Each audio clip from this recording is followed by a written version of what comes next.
Disons que oui, voilà, la musique, c'est une évidence, tu vois. C'est l'air que je respire, ça a toujours été comme ça. Moi, je suis même pas née que mes parents... ma mère était enceinte jusqu'au cou, elle était dans des fosses de concert, tu vois. Tu viens de dire, la musique, c'est l'air que je respire. Oui. Rends-toi compte. Oui, je le sais. Et qu'est-ce que tu es en train de faire ? De m'asphyxier. Merci. Exécuté par qui ? Fabrice Florent. Bonjour, bonsoir, bon après-midi à toutes et à tous et bienvenue dans ce nouvel épisode d'Histoire d'argent. 3 vendredis par mois à partir de 6h du matin, on discute avec mes invités de leur rapport à l'argent, comment le perçoivent-ils, comment ils le gagnent, comment ils le dépensent, comment ils l'appréhendent, tout simplement. Je suis Fabrice Florent, je produis des super podcasts d'interviews et de discussions. En tout cas, moi, je les trouve super. Et je crée des contenus. Je fais parler des pères de paternité, des mères de maternité, des gens de leur rapport au succès. Je prends des mecs entre 4 yeux pour leur parler de masculinité. Je fais causer des gens de leur rapport à l'argent et de plein d'autres thèmes que je vous invite à découvrir en allant sur mon site fabflorent.com. FABFLORENT.com. Si vous aimez cet épisode, vous pouvez aller écouter la bande-annonce du podcast pour en découvrir plus sur mon travail et mes autres podcasts. Si vous aimez mon travail, vous pouvez m'offrir un cadeau en échange en me soutenant financièrement et ainsi me donner un peu plus de sérénité en vous abonnant par exemple à mon Patreon ou en m'envoyant de l'argent sonnant et trébuchant. Allez dans les notes du podcast ou en allant sur fabflorent.com, FABFLORENT.com, donc vous y trouverez toutes les infos. Enfin, si vous aimez ce podcast, vous pouvez vous y abonner, mettre un chouette commentaire et 5 étoiles au podcast sur votre application de podcast préférée et surtout, partagez cet épisode et ce podcast autour de vous s'il vous a plu. Je suis sûr que vous connaissez des gens que mon travail pourrait intéresser. Vous pourrez également venir commenter avec mes auditrices et mes auditeurs chaque épisode directement sur mon Discord. Alors Discord, c'est un petit logiciel génial que je vous invite à découvrir, qu'il faut installer sur votre téléphone ou votre ordi. Vous pouvez également me suivre sur les différentes plateformes et réseaux sociaux. Vous pouvez vous abonner à ma newsletter et vous trouverez toutes ces infos pour me contacter dans les notes de cet épisode. Un grand merci d'avance et bonne écoute à vous. Mildred, bienvenue. Merci. Dans l'Histoire d'argent. Merci. Tu fais une tête ?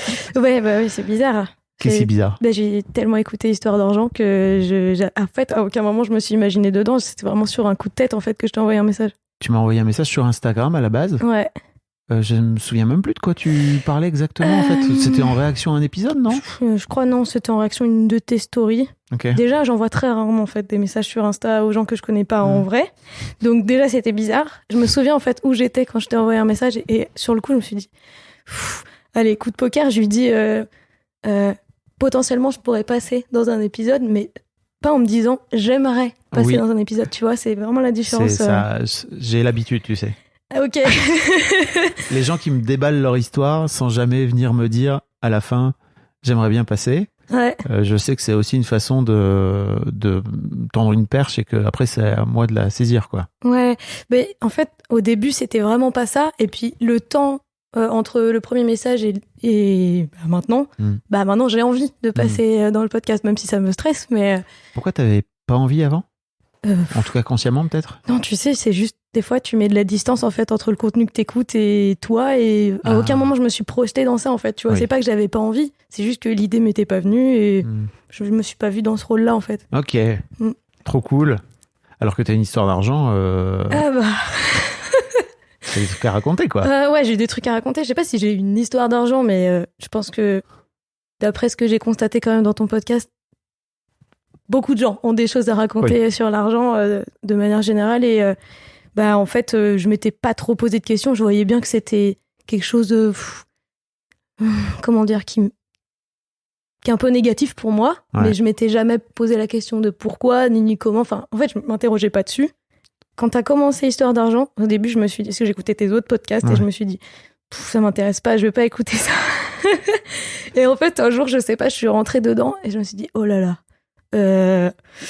Par où prendre le problème et du coup j'ai beaucoup réfléchi depuis. Je me suis rendu compte que contrairement à ce que j'avais écrit dans mon mail, je pense que mon histoire elle est pas si banale que ça. Il y a quand même des choses qui finalement pour moi sont assez lourdes et je m'en étais pas rendu compte avant de t'écrire ce premier message en fait. Incroyable. Bravo, parce que tu sais il y a plein de gens qui préfèrent ne pas ouvrir Histoire d'argent quoi. C'est vrai ? Bah ouais, les gens qui ont peur souvent ou en tout cas qui ont des problèmes comme tu l'as raconté dans ton mail, pour toi, l'argent, c'est un truc qui est un peu crispant, quoi. Si je me trompe pas. Bah, en fait, j'aimerais que ça n'existe pas, quoi. Donc, souvent, les gens préfèrent que ce podcast n'existe pas. Donc, en fait, ils vont même pas mettre un doigt dedans, quoi, tu vois, pour... Incroyable. Donc, c'est cool que tu l'aies fait. Qu'est-ce qui t'a donné envie de finalement mettre le doigt dedans et de te dire, OK, c'est un sujet? Parce que t'aimerais que t'existes pas, mais malgré tout, c'est là. Je suis pas sûre de très bien comprendre ta question. Je me suis un peu perdue dans ma réflexion. Je t'ai vu partir. Qu'est-ce qui fait pour toi que t'as voulu mettre quand même le doigt dans l'histoire d'argent alors que tu voudrais que ça n'existe pas? Souvent, les gens qui veulent que ça n'existe pas, ils le mettent à distance le plus possible. Toi, j'ai un peu l'impression que t'as mis les deux pieds dedans, quoi. Tu vois, en te disant... Oui. De plateforme choose, on va dire. Je sais pas si ça répond vraiment à la question. Mais disons que... dans mon début de vie d'adulte, j'ai plus ou moins reproduit les schémas. On n'a pas dit, mais t'as 25 ans. Ouais. J'ai l'impression d'avoir plus ou moins reproduit ce que j'avais à la maison. Et dernièrement, depuis que j'ai arrêté la fac, il y a eu pas mal de changements dans ma vie qui ont fait que ça m'a beaucoup... ça m'a chahuté, quoi. C'est le concept de la vie d'adulte. Hein. Ouais, mais je veux dire, par rapport à l'argent, oui, non, mais sinon, dans tous les sens. Mais Et par rapport à l'argent en particulier? Ouais, par rapport à l'argent en particulier. Je me suis rendu compte que tout n'était pas aussi simple et que j'avais pas du tout été éduquée, en fait, par rapport à ça. Et que le seul rapport que j'avais par rapport à l'argent, justement, c'était des paroles que j'ai entendues toute ma vie, en fait. C'était de l'implicite, finalement. Exactement. Des choses qu'on t'a pas dites ou qu'on t'a dites, mais sans jamais expliquer pourquoi. Exactement, c'est ça. C'est des... Et en fait, ça a construit des croyances, vraiment, tu vois. Et c'est pour ça que je dis que j'aimerais que l'argent n'existe pas. C'est parce que, pour moi, il y a tellement de problèmes, là, dans ma vie qui n'existeraient pas s'il n'y avait pas l'argent. Bon, c'est un fantasme, hein, bien sûr, parce que ça déplacerait les problèmes ailleurs, tu vois. Merci de le dire. Non, mais tu sais, il y a plein de gens qui croient souvent, en écoutant l'histoire d'argent, que les gens qui ont de l'argent, ils devraient pas avoir de problème. Ou en tout cas, ils se créent leurs propres problèmes. Mais en fait, comme tu le dis, en fait, à partir du moment où tu règles le problème, et que si demain tu gagnais, je sais pas, beaucoup plus d'argent que dont tu aurais besoin, en fait, tu aurais d'autres problèmes. Forcément. Ouais, certainement. De toute façon, c'est faire partie de ce système d'argent, en fait, moi, qui m'énerve, avec de l'argent ou sans argent, tu vois. Capitaliste. Oui, j'ai l'impression que ça conditionne tellement tout dans nos vies que j'ai l'impression de passer à côté de quelque chose, tu vois. En tout cas, ça conditionne tout dans ta vie. Exactement, oui, tout à fait. Ouais. Mais je vois bien que... Et vu ton histoire, on va en parler, ouais. Je peux comprendre que ça conditionne beaucoup de choses, quoi. Mais moi, j'avais pas compris, en fait. C'est en t'écrivant le mail que je me suis dit, ah, mais voilà, pourquoi, en fait. J'ai l'impression que ça conditionne tout, mais c'est ça que j'ai appris, tu vois. C'est là-dedans que j'ai grandi, donc... Oui. T'as une histoire familiale où l'argent est un sujet chargé et dur. C'est ça, dur. Ouais. J'ai un peu l'impression, c'est dur. Ah bah, oui. Faut galérer pour aller le trouver, quoi. Voilà, t'as bien résumé, c'est exactement ça. Ouais, bah globalement, c'est de l'ordre de la privation, c'est de l'ordre du sacrifice, tu vois. C'est... Ouais, je m'étais pas rendu compte de ça. Et je pense que quand j'étais plus jeune, donc collège, au moment où j'ai pris vraiment conscience de ça, je l'ai un peu porté comme une sorte d'étendard, tu sais, comment dire, accepter cette étiquette, en fait, que ma mère aimait bien nous coller sur le front pour qu'on n'ait pas envie de dépenser de l'argent, parce que, soi-disant, on n'en avait pas, d'enfants, d'ouvriers, et, tu vois. Et moi, au lieu d'en être triste au départ, je me disais, c'est une fierté, en fait, tu vois.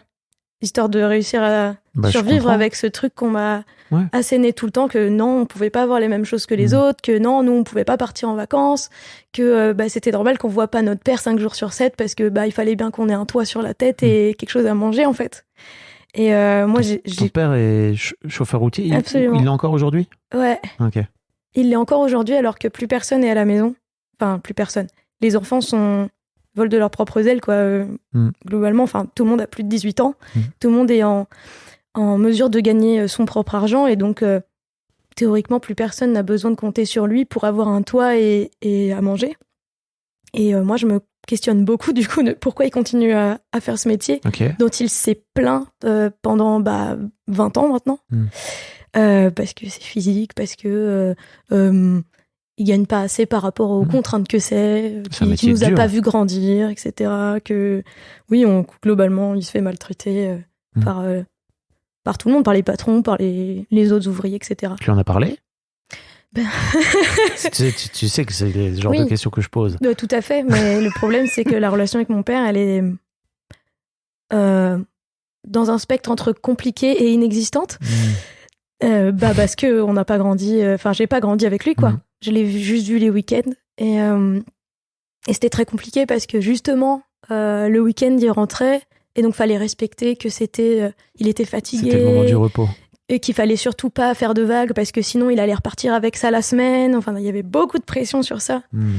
Et ouais.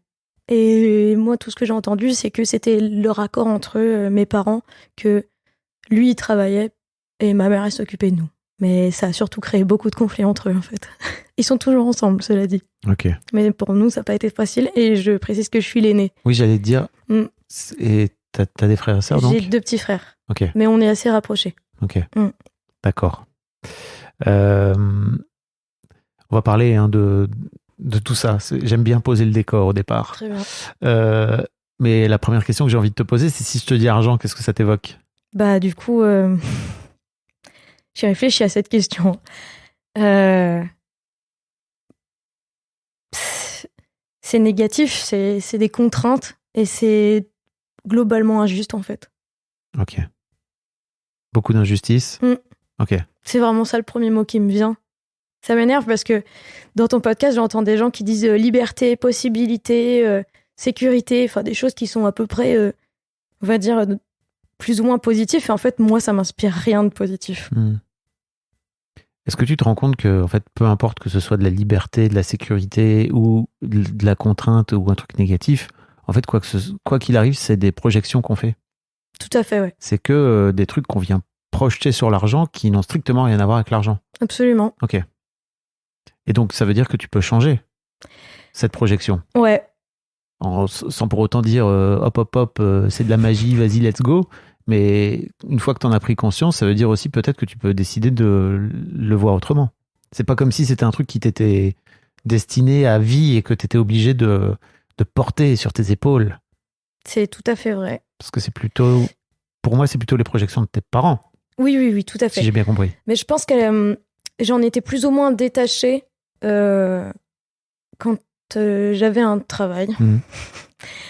Et c'est là que c'est drôle, c'est que moi, je t'ai envoyé un message 1 mois et demi après m'être retrouvée au chômage. Et bon, c'est la 2e fois que je suis au chômage, mais la première fois, c'était juste quelques semaines et puis j'ai vite rebondi, etc. J'avais un projet. Et là, c'est plus complexe. Et donc, chômage égale beaucoup moins d'argent qui rentre. Je touche le chômage, mais un très maigre chômage en réalité. T'avais quoi comme job avant? Alors, le dernier truc que j'ai fait, c'est que j'ai fait 1 an d'alternance dans l'animation en EHPAD. Ok. Ouais. Donc ça veut dire quoi? Ça veut dire que tu montais des animations dans les EHPAD, c'est ça?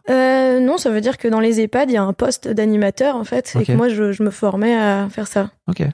Et c'était très chouette, mais bon, c'était que 1 an d'alternance. Ils n'ont pas souhaité me garder, mais de toute façon, je voulais pas rester là-bas. Donc, mon truc, c'est que quand je suis quelque part, j'ai beaucoup de mal à me projeter ailleurs. Donc, je savais très bien qu'il y aurait cette période de flottement où je ferais pas grand-chose, où je chercherais quoi faire. En revanche, ça réveillait beaucoup de phrases et de peurs en moi de non, mais du coup, on peut pas faire ça, on n'a pas les moyens, la vie c'est comme ça, c'est pas juste. Et ça te fait dire quoi? Ça me fait dire que je vois ma mère en fait en train de me dire ça, en train de compter le moindre centime, de faire le budget de la famille, de dire que non, on peut pas se faire plaisir sur ça. Mais bon, après je me suis rendu compte que on se faisait quand même plaisir sur des choses. Hein. C'était quand même une bonne manière de contrôler aussi ce qui se passait dans la famille. Mais bon. Mais voilà, ça m'a rappelé des choses comme ça que j'avais un peu mises de côté quand j'avais un salaire en fait. Tu vois, j'arrivais à payer mon loyer, m'offrir à manger et des loisirs, donc je réfléchissais pas trop à ça. Mais là, qu'il y a moins d'argent, Et ben ça y est, ça m'a remis dans cette espèce de... je vais dire précarité, mais c'est une impression de précarité. Je veux bien être claire sur ça. C'est que moi, je suis pas dans la précarité. Je suis loin d'être riche. J'ai des difficultés, mais je risque pas de me faire expulser dès demain. Et c'était pas le cas non plus quand on était enfant, en fait. Oui, il fallait faire très attention, mais on n'était pas à la limite d'être à la rue, quoi. Et moi, c'est ça que j'aurais aimé qu'on me dise quand j'étais petite. Et là, c'est ça que j'essaie de me dire. Mais il y a de la ressource, en fait. C'est pas parce qu'il n'y a pas un salaire qui tombe tout le temps que ça va... qu'il va y avoir une catastrophe ou j'en sais rien, quoi. Et elle est où la première ressource? Ta première ressource? Quand tu dis il y a de la ressource. Ah bah il y en a plusieurs, en fait. Je sais pas comment les hiérarchiser, mais... Bah ok, par exemple. Je touche mon chômage, déjà. Bon, ça m'aide à payer le loyer. Après, je galère un peu, mais... moi, j'ai des économies, pas énormes, mais assez pour faire le complément. Bon, pas très longtemps, mais je savais, en terminant mon CDD la dernière fois, que j'avais quand même quelques mois devant moi où ça pouvait être OK. Et de toute façon, j'ai d'autres ressources. J'ai d'autres membres de ma famille plus éloignés qui sont tout à fait prêts à m'aider. C'est des discussions que tu as déjà eues avec eux? Alors, avec une en particulier, oui. Ok. En particulier, oui. Et après, il y a ma grand-mère aussi. Je sais très bien que si je lui demande, elle m'aidera. Mais en réalité, mes parents pourraient m'aider aussi, mais je leur demanderai jamais. On va en reparler. En fait, mes frères pourraient aussi. Mais pour moi, c'est pour ça que je te disais, en fait, pour moi, la ressource, c'est aussi... C'est toi. T'as envie de faire quoi après? Après ton chômage, là? Parce que j'ai l'impression que t'as tout remis en cause. C'est ma grande spécialité. C'est vrai? Ok. Ouais. Qu'est-ce que je veux faire? Oui, c'est une bonne question. Ah, tu poses cette question-là, justement? C'est pas très clair. Si tu veux, pour moi, le travail, c'est tellement quelque chose de contraignant. J'adore travailler. Il n'y a pas de souci. Je pense même que je suis parfois même plus motivée que des personnes qui se posent pas la question. Ok. Mais donc, c'est pas contraignant? Franchement, si tu me poses la question entre travailler ou pas travailler, s'il n'y a pas d'histoire de il faut payer un loyer ou je sais pas quoi, mais en fait, moi, je travaille pas. Tu vois? Alors, t'es sûr de ça? Ouais. Ou genre, tu ferais un truc du genre, tu travaillerais pas pendant 3 mois ou 6 mois en mode bulle totale, tu vois, à glander et trop bien. Mais pour moi, pas travailler, ça veut pas dire glander. Hein. C'est ce que j'allais te dire, c'est qu'en fait, il y a un moment donné où il faut bien faire des choses. Mais moi, faire des choses, il n'y a pas de souci. Ce qui m'énerve, c'est de devoir faire des choses que j'ai pas décidées pour pouvoir payer mon loyer. Ok. Ça, c'est ça que je trouve contraignant, tu vois. Ok. Mais là, de ce que tu me racontes, c'est que ton boulot, tu l'aimes. Oui, mais c'est nuancé quand même. Attends, je vais préciser ma question. Ouais. C'est que je me demande à quel point l'idée que le travail est une contrainte est ton idée ou c'est l'idée de tes parents et notamment de ton père qui a l'air d'avoir vécu son travail beaucoup comme une contrainte. Et encore une fois, c'est pas pour juger, hein, c'est juste je vois exactement à quel point ça peut être pénible, quoi. Il y a des deux, je pense. Ok. Effectivement, il y a ces phrases de mon père, comme quoi le boulot c'est éreintant et de toute façon on se fait juste maltraiter pour être payé des cailloux. Et il y a aussi... C'était ces mots? Pas être payé des cailloux, mais un jour il m'avait dit quand j'étais petite, écoute, t'attends pas à avoir grand chose le jour où je meurs, à part un petit tas de cailloux, t'auras pas grand chose. Voilà, c'est pour ça que j'adore le mot caillou. Wow. Ouais, c'est un peu violent. Mais il y a aussi les phrases de ma mère qui étaient de dire... en fait, de confirmer tout ce que mon père disait, mais presque c'était plus elle qui nous le disait, puisque elle nous le disait pendant 5 jours et lui pendant 2, quoi. Enfin, donc il y a ça. Et il y a aussi le fait que, bien sûr, j'adore l'animation. On va pas là-dedans si on n'aime pas ça. Oui. Bien sûr que j'adore les personnes âgées. Pareil, on met pas les pieds dans les EHPAD si on n'est pas à l'aise.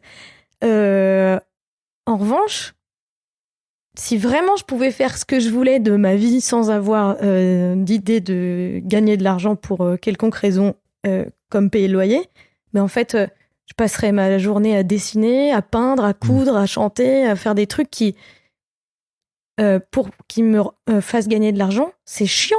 Il y a plus du tout que le côté positif. En fait, ça devient du business. Et moi, ça m'énerve le business. tu vois. Pourquoi ça t'énerve le business? Mais parce que ça prend du temps pour faire pour pas faire autre chose, tu vois. Ok. Ça prend du temps sur l'art, ça prend du temps sur la création, ça prend du temps sur des choses qui sont pour moi beaucoup plus Donc t'es artiste? parlantes. Oui. Non, mais c'est cool de le dire. Ouais, bah de toute façon, faut qu'on en parle parce que ça aussi, oui. c'est compliqué. Parce que c'est Dites donc. pareil lié à ma famille, donc... Oui. hmm. Donc en fait, ce que t'es en train de me dire, c'est que globalement, t'aimes beaucoup le job que t'as fait. Mais je le fais parce qu'il faut gagner de l'argent. Ok. Mais malgré tout, c'est quand même un truc que t'as décidé. Oui. Vers lequel t'es allé en Tout à fait. conscience, etc. quoi. Ok. Mais si t'avais le choix, en gros, tu voudrais vivre de ton art. Et quand je dis vivre de ton art, ça veut dire que tu voudrais payer tes factures grâce à ton art. Oui, mais je voudrais pas avoir à me battre pour ça. Ça veut dire quoi, te battre? Bah, ça veut dire que c'est bien beau de faire de l'art tout seul dans sa chambre, mais si on veut que ça nous rapporte de l'argent, il faut réussir à le vendre, il faut réussir à l'exposer, il faut réussir à ce que ça parle à d'autres personnes, tu vois. Ouais. Donc ça, c'est un autre job, c'est pas... Enfin, pour moi, c'est pas ça le job d'artiste, tu vois. C'est ça qui est compliqué. C'est que si tu veux en vivre, il faut faire du business avec ton art. Si tu veux payer tes factures avec. Pardon, waouh, je pensais pas que je ferais cette erreur, moi, tu vois. Non, mais t'inquiète. Ok. Et donc là, c'est quoi ton rapport à ton job d'artiste? C'est vague comme question. C'est quoi ton rapport à ton art? Qu'est-ce qui te fait dire aujourd'hui que tu serais pas capable de gagner de l'argent grâce à ton art?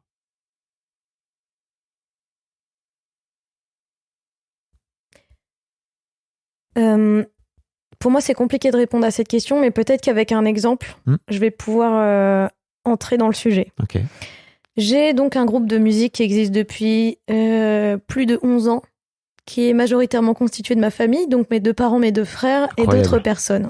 C'est incroyable sur le papier, c'est beaucoup plus compliqué dans le fond, pour plein de raisons, y compris l'argent. Donc, on a commencé en étant une association. On est toujours une association parce que on a commencé en étant 6 ou 7, puis à des moments, on a été 15 et à d'autres moments, voilà. Donc, même si on gagnait de l'argent... 15, c'est un beau groupe de musique. C'est une base de groupe de musique avec des cuivres aussi qui venaient sur certains projets, etc. On a toujours des gens qui viennent en plus, mais il y a eu une période où ils faisaient vraiment partie de la formation de base. Donc, pour plein de raisons, on arrivait à gagner de l'argent, mais c'était techniquement impossible de payer chaque personne qui travaillait, sans compter qu'en plus on était mineurs. Enfin, bref, c'est un peu compliqué pour déclarer tout ça, etc. Et puis, on a dû investir dans du matériel. Et quand je dis on, c'est mes parents qui ont investi dans du matériel. C'est pour ça que ça m'a fait réfléchir plus tard. Je me suis dit, tiens, c'est rigolo, on n'avait pas les moyens de s'acheter des fringues, mais payer du matériel de musique, ça, il y avait les moyens. Mais ils achetaient le matos avec l'argent de l'asso? Non, l'argent de mon père. Mon père a avancé les frais. Après, petit à petit, soi-disant, parce que moi, j'ai jamais pu mettre le nez dans les comptes, hein. Ma mère a tout bien barricadé. Soi-disant, il était question que, après, quand on gagnait de l'argent avec la sauce, on remboursait petit à petit mon père. Je ne sais absolument pas si ça a été fait. Je pense que mamie a fait beaucoup de dons aussi pour cette assos et que ça a permis de rentrer dans les frais. Et puis mon frère maintenant a pris le relais sur ça parce que c'est lui qui a le meilleur salaire et puis qu'il a envie de le faire. Donc souvent quand il y a besoin de matériel, vu que c'est lui aussi qui se charge de la technique, quand il y a besoin de matériel, il avance ou bien il voit avec ma mère qui est toujours en gestion de la compta de cette assos s'il y a moyen d'investir là-dedans ou pas. Moi je mets pas mon nez là-dedans, ça me va très bien parce que ça me réveille des trucs je veux pas. La façon dont il gère les choses, ça me convient pas. Je trouve que ça manque de transparence. J'ai l'impression qu'on me donne que certaines infos. Enfin bref. Si je puis me permettre, tu préfères donc ne pas le regarder? Oui. Et donc un peu te pourrir la tête parce que j'ai pas l'impression que ce soit très fluide chez toi en tout cas. Tu vois, si t'en avais rien à foutre, t'en aurais rien à foutre. Là, tu viens de citer 3 fois le fait que ta mère, elle barricadait tout et que... Oui, je décide d'en avoir rien à faire parce que je veux pas me frotter à ça en fait. Ok. Tu vois. Parce que c'est de l'argent? Non, parce que c'est ma mère. Et parce que c'est de l'argent. Enfin, pour moi, c'est les deux, tu vois. C'est le contrôle, et ça, je supporte pas. Ok. Donc, je préfère mettre de la distance avec ça. Quand je te dis j'en ai rien à faire, Bien sûr que j'aimerais bien que ça soit beaucoup plus clair, beaucoup plus carré, beaucoup plus participatif, mais après 11 ans à m'être beaucoup frotté au problème, je vois bien que je suis mieux loin de tout ça, tu vois. Ok. J'ai pris beaucoup de distance avec ma famille. Ok. Mais malgré tout, tu fais encore un... Ah oui, j'ai pris autant de distance que je pouvais. Ok. Donc, oui, non, mais vraiment. Si tu rigolerais si tu voyais mes notes, parce que j'ai vraiment écrit relation avec le groupe et ma famille, entre parenthèses, toxique. Ok. J'ai un dernier truc à te suggérer, c'est que peut-être aujourd'hui, tu n'aurais plus la même approche, et notamment sur le sujet de l'argent, qu'il y a encore quelques années. Tu n'aborderais peut-être plus le sujet de la même façon, par rapport à tout le travail que tu as pu faire sur toi. Voilà. Une petite pierre dans ton jardin. T'en fais ce que tu veux. Hein. Ouais, là tout de suite, je vais la poser à côté de moi parce que je vois pas bien comment... Quand tu réécouteras le podcast.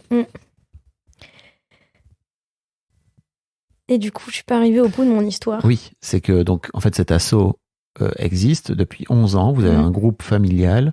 Il y a eu du matos, de l'argent investi dans cet asso, etc. Ta daronne, si j'ai bien compris, sanctuarise les finances. Tout à fait, oui. Ok. Et toi, de ton côté, quel est ton rôle ? Moi, je suis chanteuse, voilà. J'écris les chansons. Ok. T'es pas que chanteuse. Je gagne un peu de... j'écris pas toutes les chansons, mais j'en écris. Ok. Je les écris, je les coécris. Je gagne un petit peu d'argent avec ça. C'est mon argent perso. Je le touche avec la SACEM, tu vois. Ouais. C'est pas grand-chose, mais c'est très bien. Donc, tu as déclaré à la SACEM, pour les gens qui savent pas, hein, tu as déclaré à la SACEM qui est en gros l'organisme qui récolte les droits d'auteur pour les gens qui écrivent, qui chantent, etc., etc. Et donc, la SACEM te donne un peu d'argent. Voilà, ça c'est mon argent. Et perso en tant qu'autrice. Voilà, c'est ça. Mon père en tant qu'auteur touche son argent et mon petit frère aussi.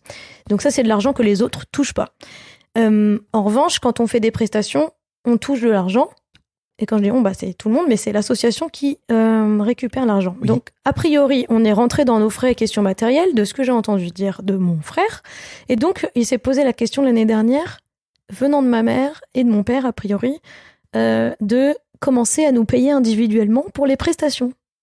Ok, cool. Est-ce que tu sais ce que j'ai répondu ? Non merci, c'est de l'art et je ne veux pas d'argent, je ne veux pas que l'argent se mette entre l'art et moi. Ça aurait pu, mais c'est pire que ça. Ok.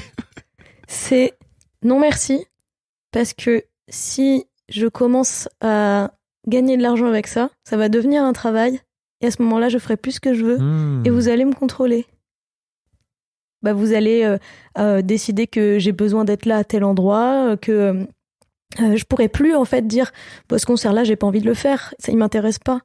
Je pourrais plus dire moi, ce week-end-là, je peux pas faire ce concert parce que j'ai prévu autre chose. Tu vois ? Pourquoi tu pourrais pas ? Parce que, je sais pas, j'ai l'impression que l'argent, ça contrôle, tu vois ? Et je fais exprès de dire j'ai l'impression parce que je sais que mon raisonnement, il va pas. Mais c'est pas qu'il va pas, c'est la croyance dans laquelle tu es là aujourd'hui. Tout à fait. C'est une croyance, tu vois. Donc c'est pas un raisonnement très logique. Si. Mais c'est logique dans ton histoire, dans ton vécu. Pour moi, c'est ça. Ça me permet de me protéger, en fait, de refuser d'être payé. Et donc ça, si j'ai bien compris, c'est l'histoire familiale dans ton rapport à l'art. Est-ce que de ton côté, tu as un truc que tu es en train de... Comment dire ? Tu as un art que tu développes par toi-même sans avoir la daronnerie sur le dos ? Oui. Et peut-être que tu pourrais gagner de l'argent grâce à ça. J'adorerais, en réalité. Mais peut-être qu'il faudra d'abord se libérer de l'argent est forcément une contrainte. C'est ça. C'est ça. J'ai du mal à croire aujourd'hui parce que je pense que s'il n'y avait pas eu cette histoire de groupe, potentiellement je ferais de la musique seule et à ce moment-là, j'arriverais à me dire je vais gagner de l'argent avec la musique autrement qu'avec juste mes droits d'auteur. Ok. Mais là, j'ai un peu comme mis la musique plus loin de moi, tu vois. C'est le projet que je fais avec eux et du coup, ça m'a réfugié. C'est pas la musique, c'est le groupe familial. Oui, mais... C'est pas pareil. Non, je sais que c'est pas pareil. Ok, t'en as conscience quand même. Oui, tout à fait. Très bien, pardon.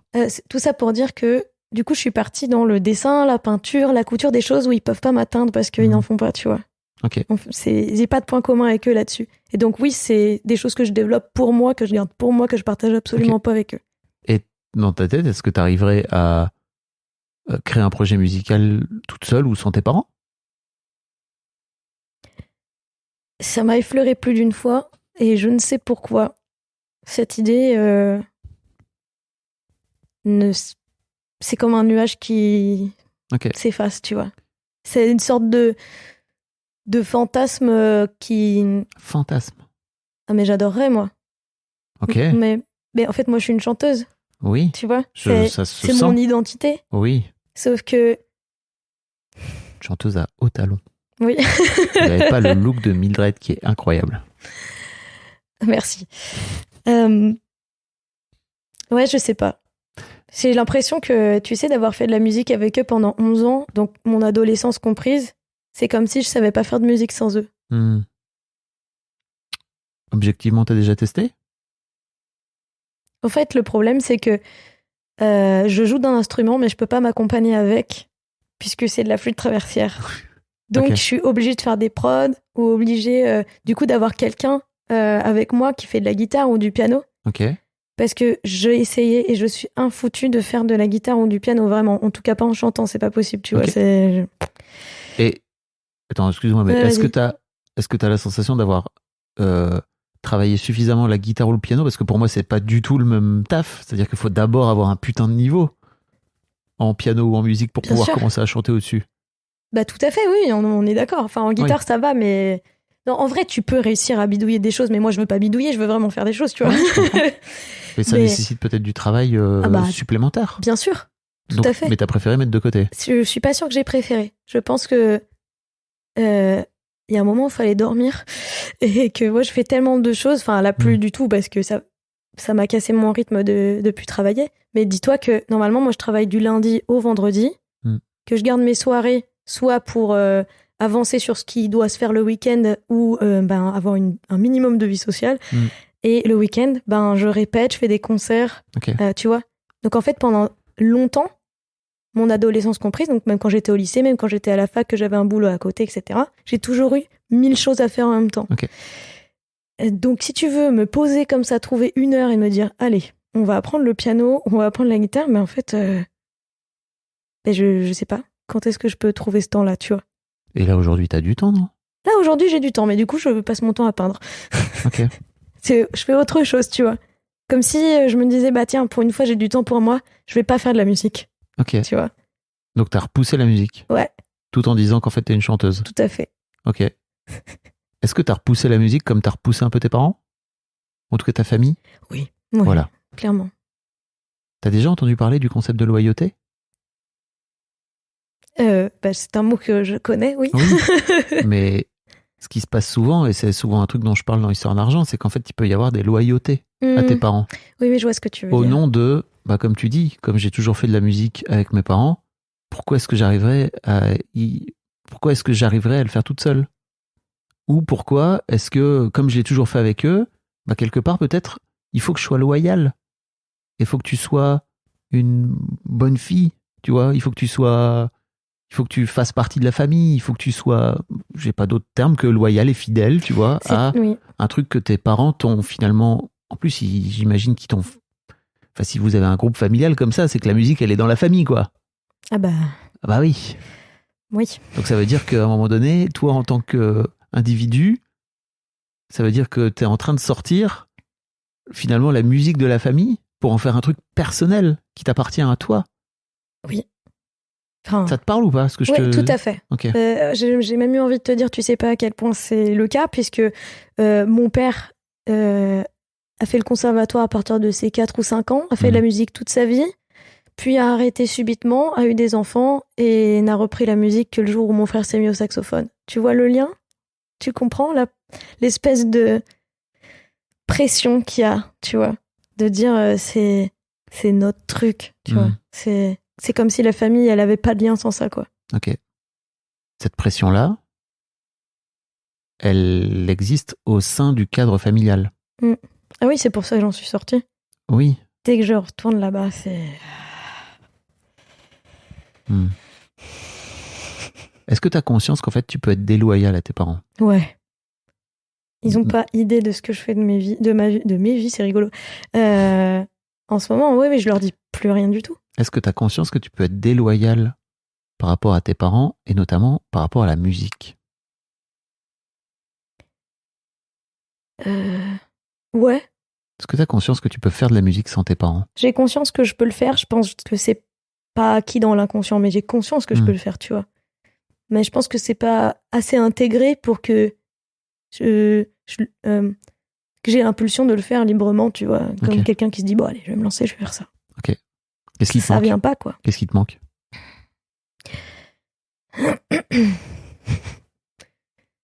J'ai bien conscience qu'on n'est pas en train de parler d'argent. Mais en oui, fait, moi aussi, c'est ce que je me dis. Mais non, mais on va y venir. Parce que je crois que fondamentalement, le truc que tu m'as amené là, c'est que t'aimerais bien gagner de l'argent grâce à ton art.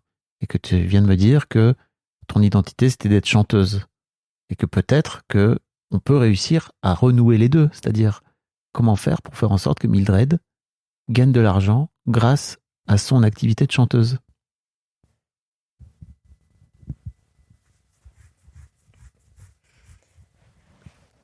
T'es pas venu ici par hasard. Hein. Mais non, je sais. Je sais pas pourquoi, mais... Ça me fait des crampes au cerveau, là, ce que tu dis. Mais c'est pas grave. Non, c'est pas... Ah non, qu'est-ce qui fait que ça te fait des crampes? Je sais pas, tu sais, c'est comme si tu m'expliquais un raisonnement de maths très compliqué et que j'arrivais pas à l'intégrer et que tu me dis, mais c'est très simple pourtant. Non, je dis pas que c'est très simple parce que... Non, mais tu l'as dit avec des mots, genre, enfin, je sais pas comment dire.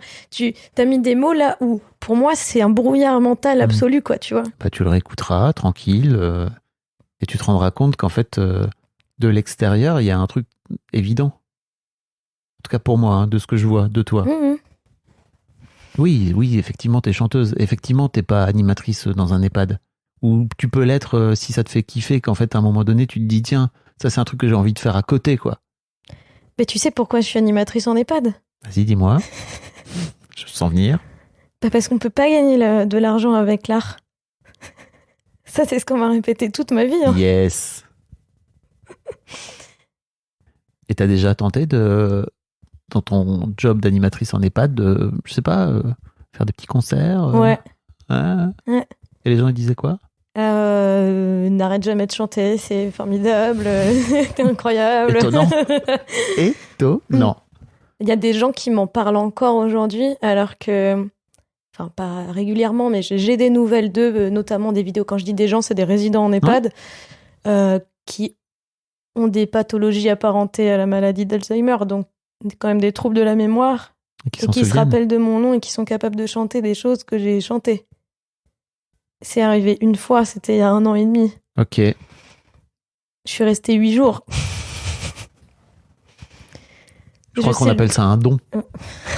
Je sais pas. Je crois pas à ça. Bah oui, moi non plus. Bien sûr, t'as bien raison de pas y croire.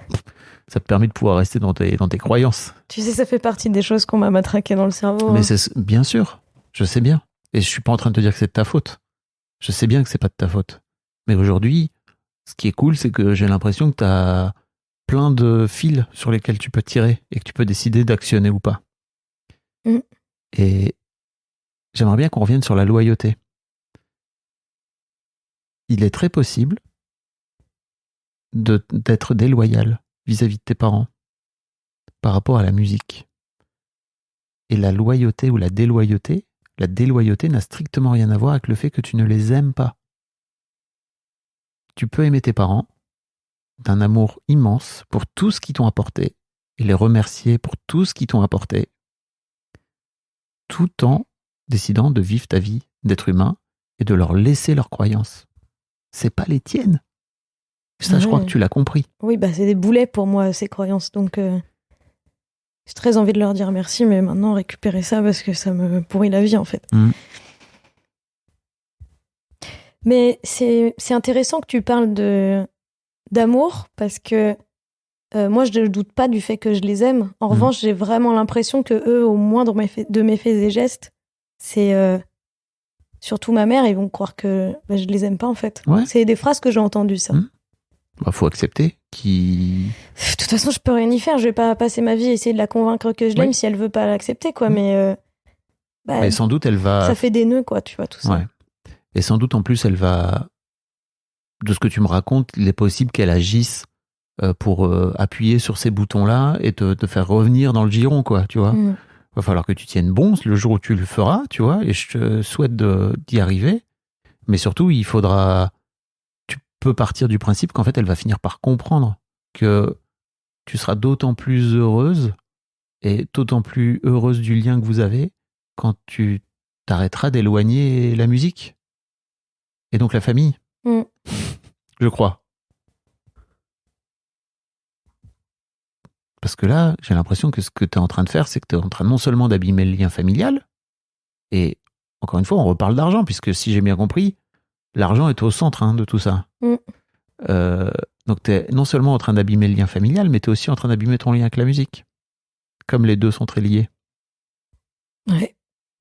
Donc c'est cool, tu peins. Trop bien. Peut-être que c'est un truc... Non, mais je suis pas en train de dire qu'il faut pas que tu peignes, tu vois. Je suis juste en train de dire que c'est dommage de ne pas aller chercher... Disons que oui, voilà, la musique, c'est une évidence, tu vois. C'est l'air que je respire, ça a toujours été comme ça. Moi, je suis même pas née que mes parents... ma mère était enceinte jusqu'au cou, elle était dans des fosses de concert, tu vois. Tu viens de dire, la musique, c'est l'air que je respire. Oui. Rends-toi compte. Oui, je le sais. Et qu'est-ce que tu es en train de faire ? De m'asphyxier. Merci.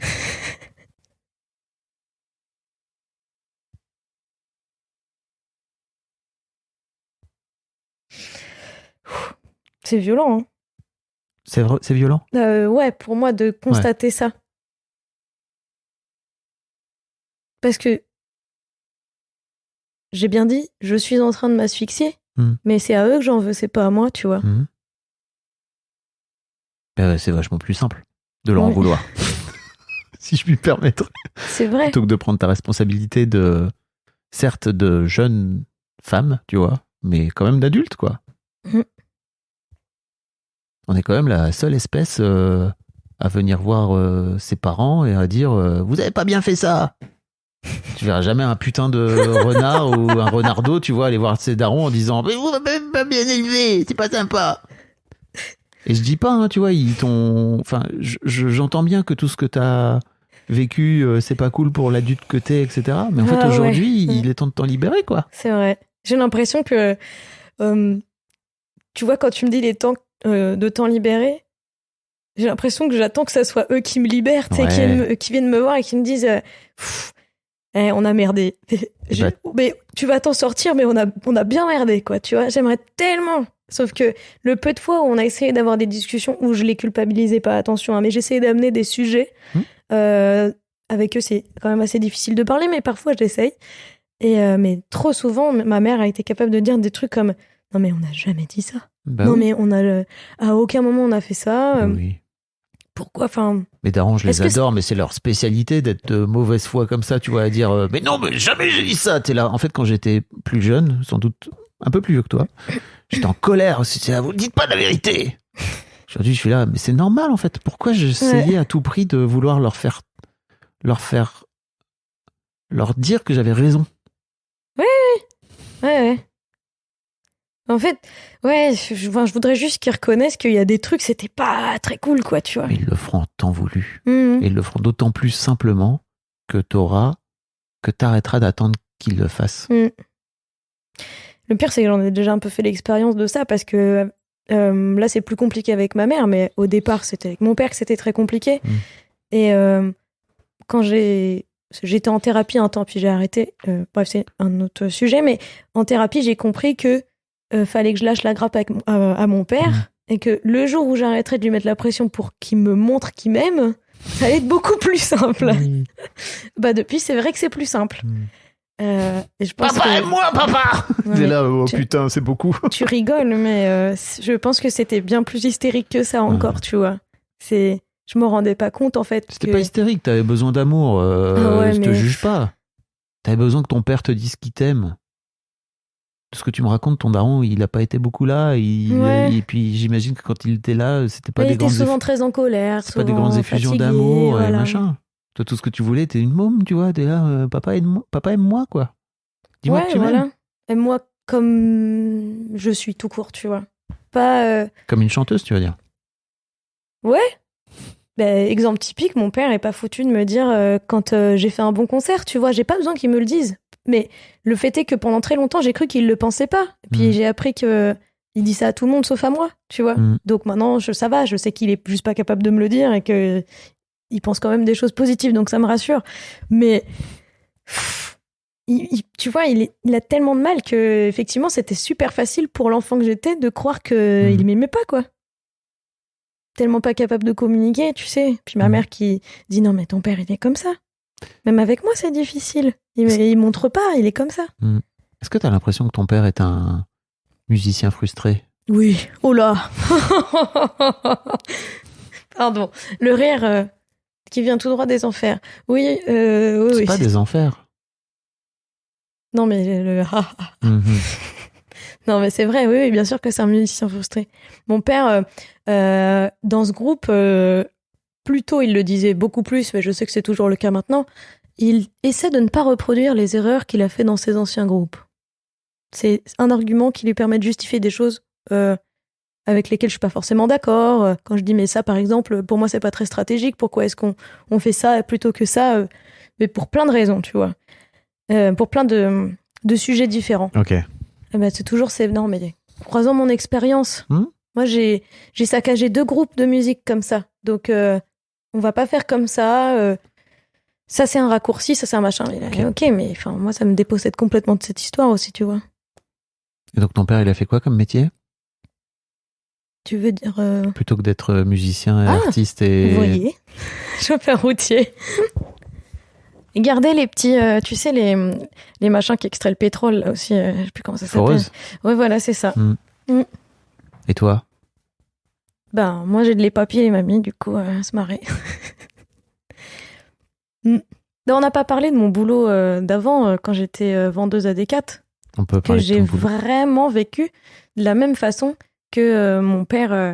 Enfin, pas exactement pareil, on est bien d'accord, mais je le portais vraiment comme un poids, comme un truc pour s'acheter de la liberté, quoi, tu vois. Pour s'acheter le droit de pas dépendre de mes parents, d'avoir le droit de vivre avec ma copine, de pouvoir payer le loyer tranquille, de pas leur demander, etc., tu vois. Et pareil, je m'entendais pas bien avec les chefs, les autres, enfin certains collègues si, mais enfin bref, j'étais pas d'accord de travailler dans un environnement comme celui-là, ça m'allait pas du tout en termes de valeur. Et je le portais comme un truc de bah oui mais bon, faut bien ça, faut bien. C'était absolument pas un projet perso ni rien, quoi. C'était vraiment juste un job alimentaire que je faisais pendant que j'étais à la fac. Je sais plus pourquoi j'ai parlé de ça. Parce que j'étais en train de te lancer sur le fait que ton père a été un musicien frustré, qui a été chauffeur routier toute sa vie et qui s'en est plaint, et que j'imagine que c'était pas son idéal de vie, quoi. Bah non, mais en même temps, moi j'ai pas eu un modèle de personne qui se bat pour son idéal de vie, du coup, tu vois. Oui, donc qu'est-ce que tu fais? Eh ben, je fais pareil parce que j'aimerais pas montrer comment faut faire autrement. Non, c'est pas vrai. Non, parce que je crois qu'il y a aussi un truc chez toi où c'est compliqué de te dire qu'en fait tu peux gagner de l'argent grâce à ton art et grâce à ton talent artistique. Tu sais, je crois que mes parents, ils avaient tellement peur que mes rêves ils soient brisés qu'ils ont préféré les briser à ma place. Mais encore une fois, tu leur donnes beaucoup trop de responsabilités, si je puis me permettre. Tout à fait. Mais en même temps, imagine que t'es une petite fille de 5 ans, que tu commences la danse classique, que t'adores ça. À aucun moment tu sais ce que c'est être une danseuse étoile, tu t'en fous, t'es juste là, t'es contente de faire de la danse. Et ta mère, elle te dit mais tu sais, tu seras jamais danseuse étoile. T'as une mère au foyer et un père chauffeur routier dont les gènes sont pas forcément ce qu'il faut pour faire de leur fille une danseuse étoile. Comme ça, bam, 5 ans. Et alors, t'en penses quoi? C'est que certes, je suis plus la petite fille de 5 ans, mais moi, je me suis construit sur cette idée-là, en fait, tu vois. Que de toute façon, c'était beau de rêver, mais fallait pas trop rêver quand même, tu vois. Je comprends. Mais t'as l'air de le savoir, ça, aujourd'hui. Ouais, je le sais, mais au fond de moi, je le sais pas, tu vois. C'est tellement plus simple, et je sais que ça l'est pas en vrai, mais tellement plus simple dans mon fonctionnement à moi de continuer comme ça. À te saborder? Ouais. Confirmer la croyance en boucle. Jusqu'à finir par faire pareil avec tes propres enfants si un jour t'en as, quoi. Ah ouais, mais non. Moi, c'est mort. Mes enfants, si ils veulent faire des trucs, ils font tout ce qu'ils veulent. Alors là, Pas tout, mais je veux dire... Non, mais jamais j'irai expliquer à un enfant de 5 ans qu'il peut pas rêver d'être ce qu'il veut, quoi. Ça me paraît tellement cruel. Mais ça dépend où t'en es. Au moment où t'as toi-même, peut-être, tu te seras peut-être brisé tes rêves en attendant. Je sais pas, tu vois, j'en sais rien. C'est effectivement, aujourd'hui, tu dis ça là. Mais j'ai l'impression que t'es en train d'éloigner... t'es en train de t'asphyxier. Et alors j'ai bien conscience que t'as conscience du truc, etc. T'as conscience du process, machin, mais t'es toi-même en train de te dire que tu t'asphyxies. Bah c'est quoi? Comment t'as envie de donner de l'oxygène à ton enfant si toi-même t'es asphyxié? Bah oui, c'est clair. C'est dur, hein? Et je te dis ça pour prendre un peu de recul aussi par rapport à ce que ta mère a pu te dire, par rapport à ce que ton père a pu te dire. Parce que, en fait, tes parents, ils ont fait du mieux qu'ils ont pu. Quoi qu'il arrive. Je sais que c'est dur pour toi de comprendre, tu lèves un peu les épaules. Parce que c'est comme le reste. Consciemment, je le sais. Au fond de moi, je me dis... Ouais, ok, d'accord, mais c'est... Punaise, il y avait tellement mieux à faire quand même, quoi, tu vois. Mais je suis pas en train de dire que sciemment, ils ont fait ça, tu vois. Je le sais. Je le sais, mais j'arrive pas à passer après ça, tu vois. Ok. Est-ce que tu as déjà réfléchi à... En fait, je voudrais t'amener, et on va revenir sur la loyauté. Après, je te ferai faire un truc juste avant qu'on parte. Est-ce que t'as réfléchi... Je vais y arriver. Est-ce que dans ton idée... Est-ce que dans ta tête, il y a une idée... Je vais y arriver. Est-ce que dans ta tête, il y a un monde où tu peux gagner de l'argent en étant chanteuse?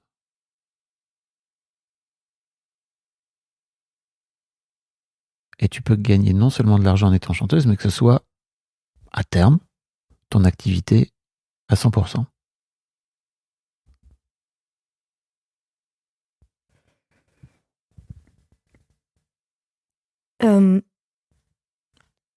En fait, je peux répondre ni oui ni non à cette question parce que quand je l'imagine, ce monde, il n'y a rien dedans. Il est là, mais il n'y a rien dedans, tu vois. C'est-à-dire? C'est comme si... je savais pas par quoi commencer, tu sais.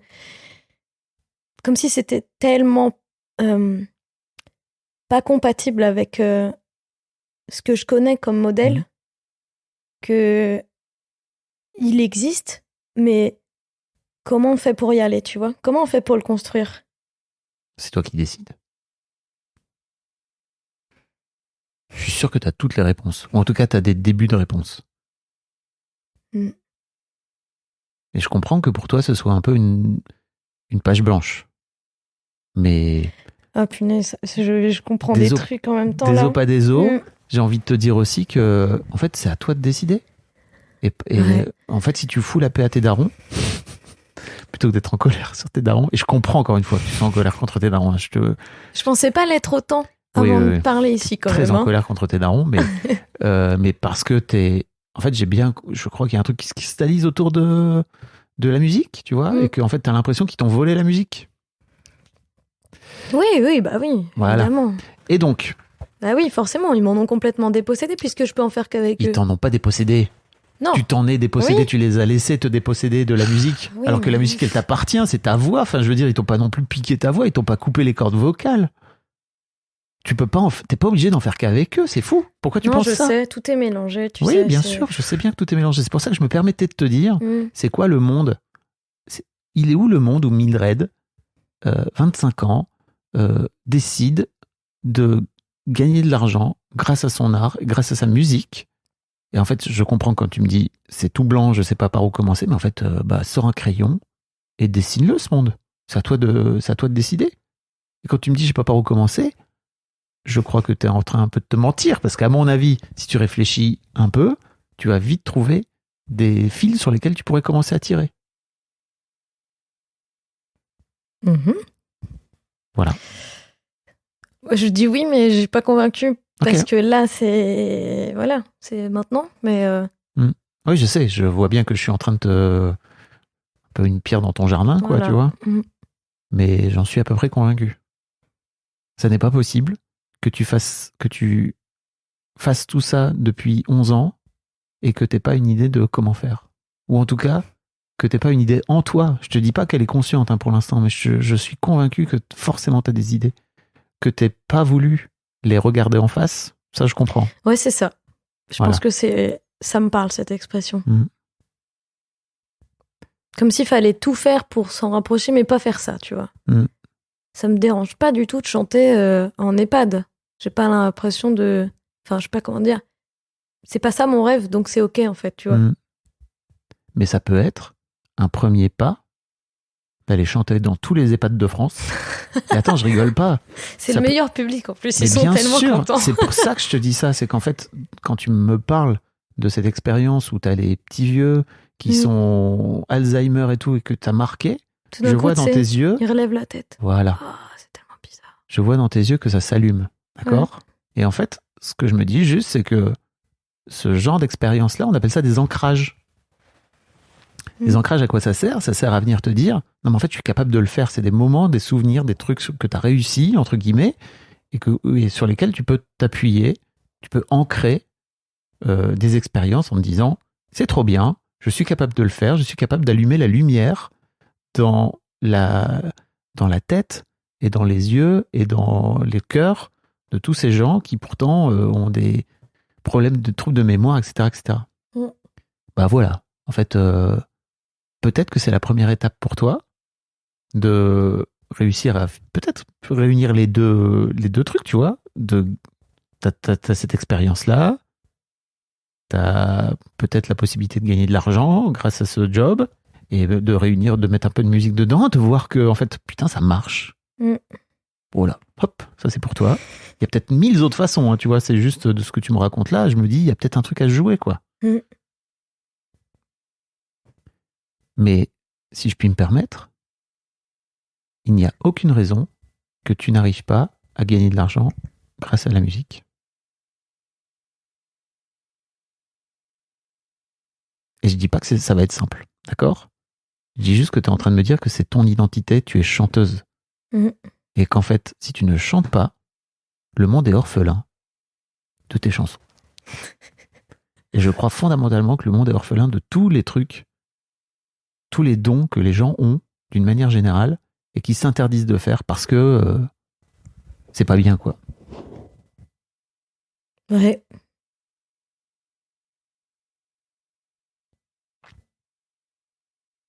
Il y a Julia Cameron qui a écrit ce bouquin qui s'appelle « Libérez votre créativité ». Pire titre en VF de tous les temps.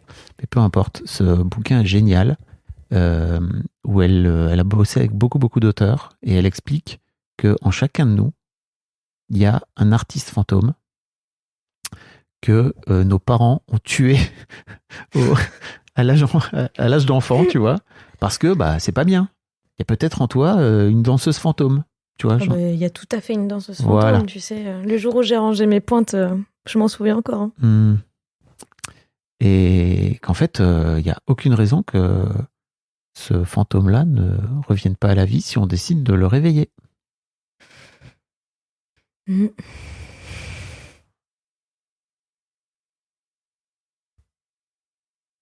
Qu'est-ce que t'en dis là ? À chaud. J'ai bien compris que c'est très à chaud, hein. J'ai l'impression de t'avoir secoué ton monde là. Ben oui, c'est un peu secoué, effectivement. Est-ce que ça te paraît absurde quand je te dis mais pas du tout. Il n'y a aucune raison que tu n'arrives pas à gagner d'argent grâce à ton art ? Absurde, c'est pas le mot.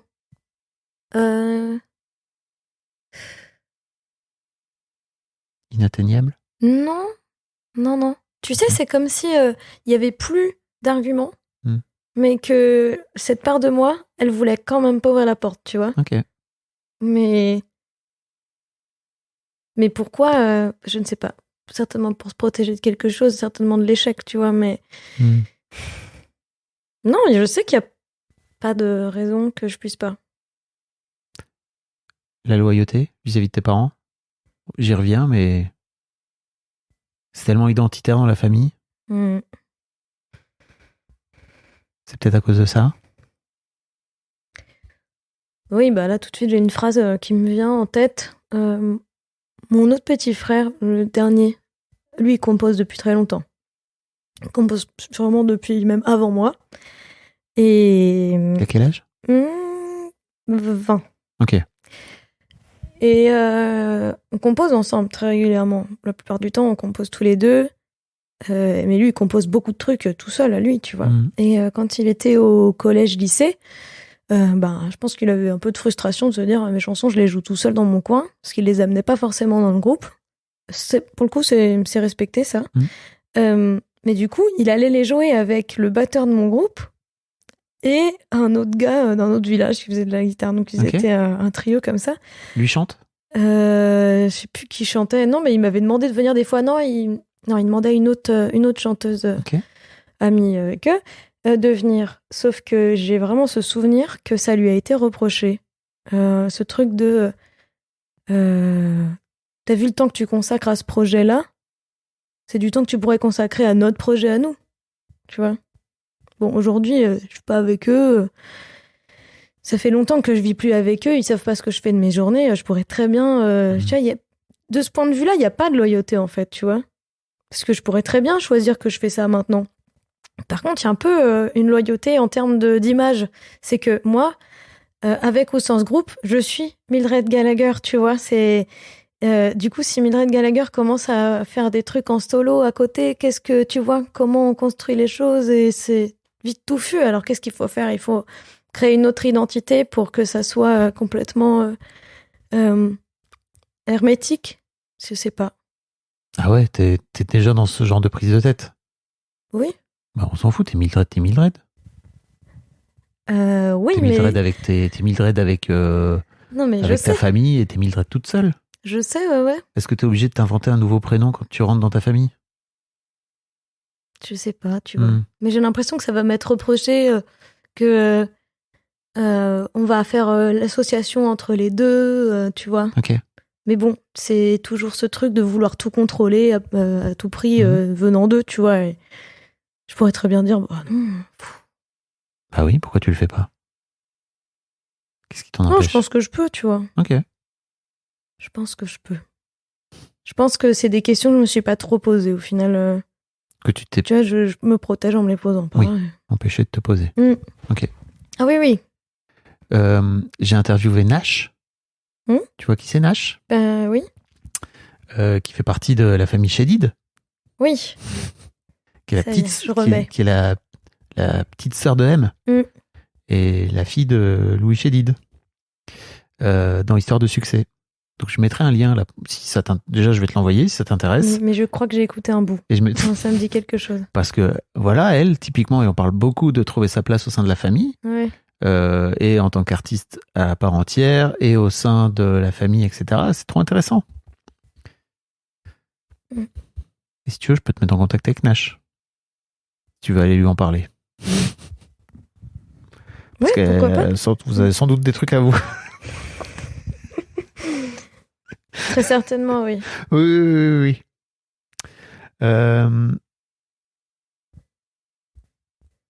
Tu veux qu'on parle d'argent? Mais on a parlé d'argent. Ok. Tu te rends compte qu'on a parlé d'argent ou pas? Non. Ok.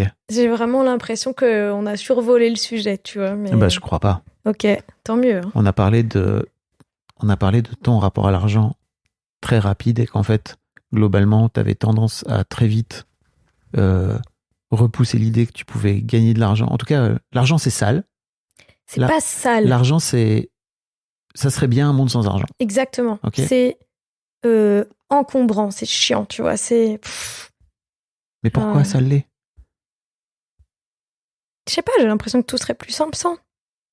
Moi, ce dont j'ai l'impression, c'est juste que, en fait, comme tu as une croyance autour du fait que tu peux pas gagner de l'argent grâce à ta passion et à ton identité et à qui tu es, bah, il vaut mieux l'éloigner le plus possible. Bah voilà. Donc on a beaucoup parlé d'argent. Okay. Sans parler d'argent. On a beaucoup parlé de ton rapport à l'argent, qui est juste une impossibilité de mêler ta passion artistique et le fait de gagner de l'argent grâce à ta passion artistique. Ouais. Donc qu'est-ce qu'il vaut mieux faire dans ce cas-là? Ça n'existe pas. C'est Je ça. crois, hein. Oui, c'est beaucoup plus ordonné dit comme ça.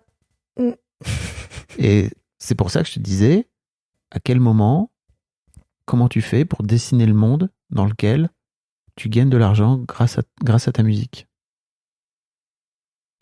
Et je suis convaincu que si tu arrives à faire ça, si tu dessines ce monde-là, si tu commences à y mettre un pied dedans, parce que je te dis pas que tu vas faire des zéniths du jour au lendemain, hein, je te dis pas ça, ça risque d'être long et de prendre du temps, mais je suis convaincu que d'un coup d'un seul, l'argent, ça sera plus simple pour toi.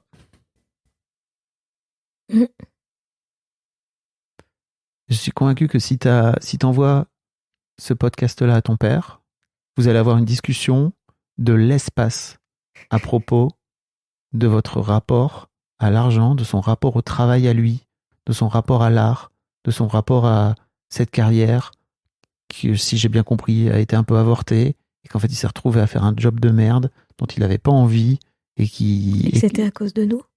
En plus.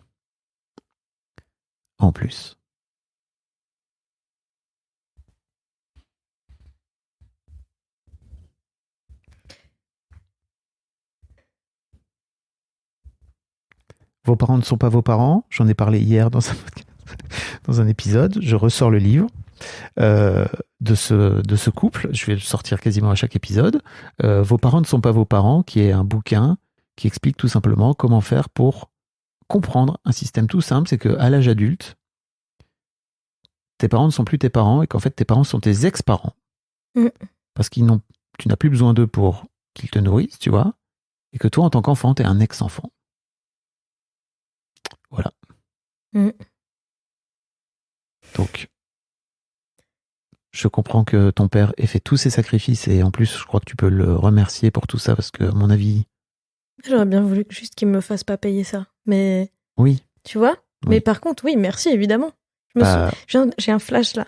J'ai un souvenir d'une lettre que j'ai écrite à mes parents mais que je leur ai jamais donnée quand j'avais 13 ou 14 ans. Tu sais, la lettre que tu caches sous ton sous-main sur ton bureau et que au cas où. T'espères qu'il tombe dessus. Oui. Elle disait quoi, cette lettre ? Oh mon Dieu, c'est la première fois que je me suis fait pleurer toute seule comme ça. Ben en fait, je leur disais merci et que je comprenais tout. Tu vois ? Alors que j'étais très en colère.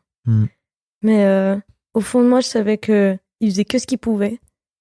Et qu'il y avait sûrement beaucoup de choses que je savais pas et que je pouvais pas comprendre encore, tu vois. 13-14 ans Remember. Non, parce que je crois aussi qu'il y a un truc chez toi qui est noir, tu vois, de colère et tout, qui leur est destiné et qui te retient, à mon sens. Il y a un truc vraiment qui t'empêche de voir la big picture et surtout ta vie, quoi. Ouais. C'est ta vie à toi et en fait, ils y sont pour rien. Je comprends, tu vois, et ça veut pas dire qu'ils t'ont pas fait du mal, qu'ils t'ont pas abîmé par certains aspects et tout, mais en fait, ils ont fait du mieux qu'ils ont pu. Ouais. J'ai un petit exercice à te proposer, mais on va le faire en micro. Ok. À propos de la loyauté et de la déloyauté. Ok. Est-ce qu'il y a d'autres trucs dont tu voulais parler ? Est-ce qu'on se donne rendez-vous dans un an ? J'adorerais. Pour que tu viennes raconter ton parcours entre-temps. Les deadlines. On n'est pas obligé, hein, c'est une proposition que je te fais. Non, mais ouais, si tu veux. Bon, on n'a pas parlé de comment mon nouveau copain, ça a complètement tout chamboulé aussi en termes de gestion d'argent dans le couple, mais c'est pas grave, c'est pas forcément nécessaire. On peut y aller ? C'est comme tu veux. Vas-y. Je me suis retrouvée. Et donc, j'étais avec une meuf qui gérait l'argent comme moi, voire pire, c'est-à-dire, tu sais, on fait les comptes à la fin de chaque mois, on dépense la même chose. Bah, quand même. Comment ça ? Bah, c'est cool. Bah, moi, c'était très sécurisant, sauf qu'aujourd'hui, je suis avec quelqu'un qui fonctionne pas du tout comme ça et avec qui ce sera impossible de fonctionner comme ça. On a beaucoup parlé et je me suis retrouvée dans des situations où on a dépensé beaucoup d'argent pour des choses que moi, je jugeais pas forcément, prioritaires ou utiles. Ou, j'ai plusieurs exemples. Un, par exemple, où... alors, en fait, il faut que je mette le contexte parce que sinon, ça va pas aller. Vas-y. j'ai 25 ans, il en a 37. On n'a pas du tout la même vie. On n'a pas du tout les mêmes expériences. C'est clairement, lui, à 37 ans, il a pas envie de se prendre la tête, peut-être comme moi, je me prends la tête sur ça. Pourtant, il a moins d'argent que moi. Hein, Sur clairement. l'argent, tu veux dire ? Ouais, Ok. bien sûr. C'est des phrases que j'entends souvent, c'est on va pas se prendre la tête, en fait. Genre, c'est bon, enfin, on est là pour vivre, pas pour compter tout le temps. Mhm. Et c'est quelque chose que je comprends, et en même temps, ça m'a beaucoup chamboulé sur pas mal de choses, notamment une fois où, un truc très banal, hein, on va faire des courses. Sauf que au lieu de faire des courses comme à notre habitude, et surtout à mon habitude, pour pas, comment dire, pas pour des semaines entières, quoi. Moi, j'achète petit à petit pour pas dépenser 300 € d'un coup. Bon, il s'avère qu'on s'est retrouvé à dépenser 300 € d'un coup pour des choses de la vie courante. Donc, certainement qu'on en a besoin, parce que c'est des choses de la vie courante. Et en plus de ça, on vit à 2 endroits différents. Donc, un bout dans le 91 et un autre bout à la campagne, où il y a une maison quand même qu'il faut... il faut mettre des choses dans cette maison. C'est pas les mêmes choses qu'on met dans un petit appart. Et on se retrouve à la caisse. Et là, je me dis, mais 300 € de courses. On s'est engueulé comme jamais. Il m'a dit, mais on en a besoin de ces trucs, en fait. C'est pas grave. C'est de l'argent qu'on dépensera pas plus tard, de toute façon. Oui. Ah, mon Dieu. C'était quoi ? C'est les 300 €? C'était la somme ? Mais je lui ai dit, moi, j'ai pas les moyens de dépenser 300 € de courses. Ok. Et il m'a dit, mais moi, j'ai pas les moyens de me prendre la tête sur ça. Tu vois ? Ah, c'est compliqué à gérer pour moi, ça. C'est Qu'est-ce qui est compliqué ? de pas être sur la même longueur d'onde là-dessus, comme j'ai pu l'être avec d'autres conjointes auparavant, tu vois. J'ai jamais eu dans mon couple ce genre de problématique Ok. à la base. J'ai toujours été dans le même truc que, écoute, on a des maigres salaires, on fait les comptes, c'est normal, puis ce qu'on dépense pas en course, c'est tout ce qui va nous rester pour nous faire plaisir après, tu vois. Ok. Et moi, j'essaie de lui expliquer ça, c'est que je peux pas dépenser 300 € de course parce que j'ai envie d'aller voir des potes, me payer des billets de train, faire des concerts, machin, et que je peux pas tout faire. Et j'ai des fois cette impression que lui, il avance en se disant, on verra bien, comme ça, tu sais, les yeux fermés, la main devant. Ok. Et pour moi, c'est très compliqué parce que je me dis, mais de quoi va être fait demain, quoi, si on fait des craquages comme ça tous les jours. Mais c'est pas des craquages ce que tu me racontes, c'est 300 balles de trucs dont vous avez besoin. Pour moi, c'est un craquage, vraiment. Ok. Parce que Mais tu vois, plutôt que de faire 5 fois 60 €, j'en sais rien, tu fais une fois 300. oui, d'accord. Mais si je me suis dépossédée de 300 € en un jour, Oui. et que demain tombe une date, je sais pas moi, d'un groupe que j'ai absolument envie d'aller voir au Zénith, et que c'est 50 balles chaque place, et qu'on veut y aller à deux, c'est 100 balles. En fait, j'aurais dépensé 400 balles en 2 jours, tu vois. Ok. Et c'est... Et ça, Avec tu lui as dit Oui. Et il dit quoi ? Il m'a dit, mais Mildred, on va toujours trouver des solutions, il n'y a pas de problème, en fait. T'inquiète pas. Il y a de la ressource, tout va bien, évidemment, quoi. Sauf que moi, ça m'a super chamboulée. Je me souviens, je suis partie, j'ai pleuré, j'étais faire le tour du village et tout. Je me suis dit, mais c'est pas possible si on s'entend pas sur des trucs basiques comme ça. En fait, j'en voulais de me mettre dans la sécurité, tu vois. Ouais. Et encore une fois, t'as l'impression que c'est que de lui Non. que ça vient ? Bah non. Non. Ma mère se levait à 7h pour faire les comptes sur son petit tableau Excel tous les jours, pour être sûre de bien dépenser chaque centime que mon père ramenait du moins à la maison. Donc non, bien sûr. Bien ouais, Jean. Et donc c'est très chouette en fait, parce que ce qui au départ me paraissait être une situation complètement ahurissante avec mon copain, où je me disais, mon Dieu, je perds le contrôle d'absolument tout et je vais dilapider mes thunes. En fait, je me dis, mais c'est très bien en fait de perdre le contrôle, parce que je trouverais bien en fait. J'ai pas envie de passer ma vie à me stresser de combien je peux dépenser pour les courses, etc. Tant pis. Je suis partie à Oktoberfest à Munich. Tu vois combien ça peut coûter 5 jours à Oktoberfest ? Moi, j'avais pas les moyens, et surtout, j'étais pas préparée à cette somme. Parce que quand tu veux boire, ça coûte de l'argent. Quand tu veux manger, ça coûte de l'argent. Il faut l'essence pour faire l'aller, pour faire le retour. Il faut payer le logement. Je mets à distance l'argent, donc j'ai pas vraiment calculé les sous. Je me suis juste dit, de toute façon, on est intelligent sur place, on va pas cramer l'argent comme ça. Sauf que on a cramé l'argent comme ça parce que j'ai bien vu que si on le faisait pas, il y avait cette sensation de pas vraiment profiter du moment, tu vois. Et au début, je me suis dit, oh là là là là là, j'ai l'impression que ça me gâchait tout. Puis je me suis dit... Oui, donc finalement, t'as même pas profité du moment. Eh ben si. Si, t'as réussi. Parce que je me suis dit, ce qui te gâche tout, c'est pas de dépenser de l'argent, c'est d'avoir peur de dépenser de l'argent. Bien ouais, Mildred. C'était pas de tourpeau, mais sur 5 jours, tu sais, les 2 premiers, je faisais des petites réflexions et tout, et lui, il a l'habitude, en fait, mon copain, que je fasse des réflexions, et des fois, il est en mode, tu peux arrêter de faire des réflexions, est-ce qu'on peut, enfin, s'il te plaît, est-ce qu'on peut voir les choses correctement? S'il y a un problème, on en parle, mais là, les petites remarques de, ah oui, oh là là, les petites remarques passives-agressives. Oui, exactement, tout à fait. Coutumière du fait. Et donc, je me suis dit, ok, si là, on continue comme ça, on va vraiment rentrer, se faire la gueule, et rentrer avec des souvenirs de 5 jours de remarques passives-agressives, et on va pourrir Oktoberfest, en fait, tu vois. Et donc, j'ai pris sur moi, et je me suis dit, écoute, t'as mis le doigt sur un truc, là, t'es là pour profiter, tant pis, tu profites, et puis tu réfléchiras une fois que tu seras rentré. Bien ouais. Tu vois, ça m'aide, en fait, quoi qu'il arrive. Bravo. Je suis mieux là, dans une situation qui est un peu, comment dire, pas très stable pour moi en termes de sécu, que à l'époque où j'étais quelqu'un avec qui on faisait les comptes, et il n'y avait pas de souci. Mais ça me faisait pas me poser de questions, tu vois. Ouais. Et puis tu sais où elle est, ta sécu? Spoiler, elle est en toi. Ah, cool, parce que j'allais répondre ça, je me suis dit, je sais pas, en fait. Si, bah bien sûr. Bah oui. Mais tu sais, elle est pas dans ton compte en banque. Mais non, mais c'est ça. Et encore une fois, je sais qu'il y a des gens qui détestent quand je dis ça, parce qu'il y a un côté, non mais en fait avec de l'argent, on s'en sort mieux que sans argent, etc., etc. Bien sûr, c'est pas ce que je suis en train de dire du tout. C'est juste qu'en fait là, t'as de l'argent, avec ton ex-copine, t'avais de l'argent, avec ton copain, t'as de l'argent.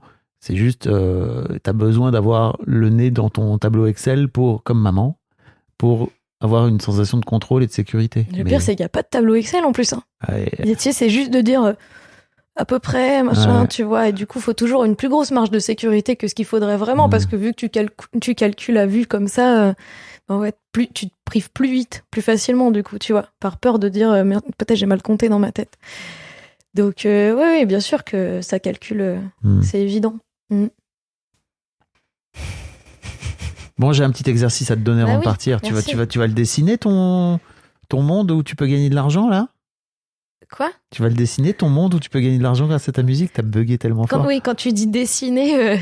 Ouais, parce que tu m'as dit c'est une page blanche. Ouais. Bah, pour de vrai, oui, pourquoi pas? Comme tu veux, en fait. C'est à toi de décider. C'est toi qui décides de faire ce que tu veux. Ça peut être, tu peux fermer les yeux et te visualiser. J'en sais rien. Il y a 1000 façons de faire potentiel. Tu peux l'écrire en long, en large et en travers. Tu peux faire une mind map. Tu peux faire, je sais pas moi, un organigramme. J'en sais rien en fait. Ah non. Bah, tu vois, mais peu importe. Oui. Par contre, c'est vrai qu'on en a pas parlé, mais le truc le plus évident pour moi, à côté de la musique, c'est vraiment d'écrire. Moi, j'écris énormément. J'écris tout le temps. Et j'avais jamais fait l'exercice d'écrire sur ça. Donc, tu vois, pour moi, c'est une bonne petite marche déjà. Ouais. De dire qu'est-ce que je vais sortir comme phrase sur ce sujet-là. Après, on verra où ça me sort, mais trop ça bien. m'amène. Est-ce que les gens peuvent te suivre sur les réseaux? T'as un compte. Vous l'avez pas, elle est en train de se liquéfier. Est-ce que t'as un compte de chanteuse, quoi? C'est le moment ou jamais de faire ta promo, c'est le premier pas, wesh. Aïe. Après, les gens vont penser que... Les gens vont penser que je vais poster de la musique dessus. Et voilà, bah peut-être que tu finiras par poster de la musique dessus. Vous pouvez voir mes super outfits et mes super chaussures. Oui. Ça chante pas fort, mais... Mais pourquoi tu chantes pas sur ton réseau, sur ton Insta? Si, des fois je le fais, mais j'ai tout supprimé. Voilà. Je sais pas pourquoi, mais... Ah oui, bah parce qu'en fait la musique c'est de la merde. Ouais, et puis voilà, il y a aucune raison. Comment tu ferais pour, franchement, te faire repérer par des labels si tu postes de la musique? Forcément, ça peut aider à surtout pas réussir ton rêve. Bien ouais, Mildred. Ouais. T'as raison. Franchement, c'est vraiment la meilleure façon d'échouer. Bien ouais. Ouais. Enfin, en tout cas, d'échouer ou de réussir. Oui. De réussir à ne pas gagner de l'argent grâce à ton... Voilà, de réussir à échouer. Parfait, très bien. J'avais raison depuis le départ. Ça n'est pas du tout une possibilité de gagner de l'argent, la musique. Allez, salut. Oh mon Dieu. Et encore une fois, je dis pas que ça va être simple. Mais pour moi, il y a un... Non, mais en vrai, tout ce que tu me dis, ça me parle. Parce qu'en fait, c'est les trucs que je dirais à n'importe qui serait dans ma situation, tu vois. Bah tiens.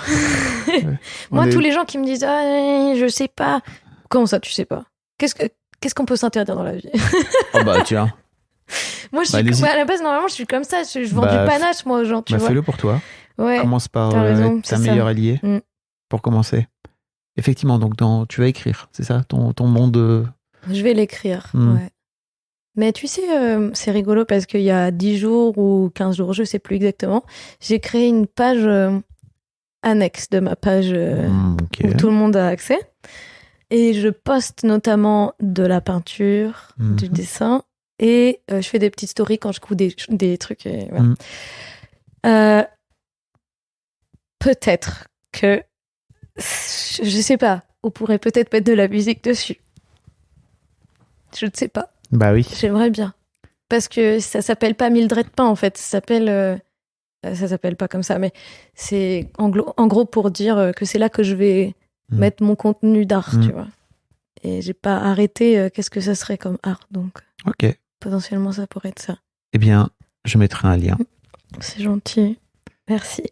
Vers le compte de Mildred, ainsi que son compte... Mon compte de contenu d'art. Voilà. On va appeler ça comme ça. Je l'ai appelé avec mon nom de compte normal et j'ai mis non censuré. C'est drôle hein, comme mot. Sans déconner. Dis donc, à l'aune de ce qu'on s'est raconté, c'est marrant. Ouais, j'avais pas fait le lien. Mais... Bravo Mildred. C'est trop bien. Merci.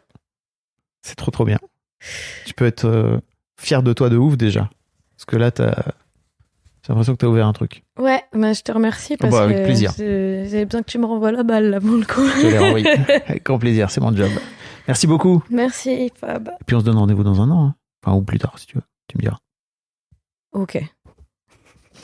Un grand merci à vous d'avoir écouté jusqu'au bout. Pensez à rejoindre le serveur Discord pour venir commenter avec le reste de ma commu. Je vous trouverai tous les liens dans les notes de cet épisode. Et si mon travail vous plaît, je vous rappelle que vous pouvez m'offrir en échange un peu de sérénité en vous abonnant à mon Patreon ou en m'envoyant de l'argent en vous munissant de votre CB. Vous trouverez tous les liens dans les notes de cet épisode également. Bonne fin de journée et j'espère à très bientôt pour un nouvel épisode de podcast.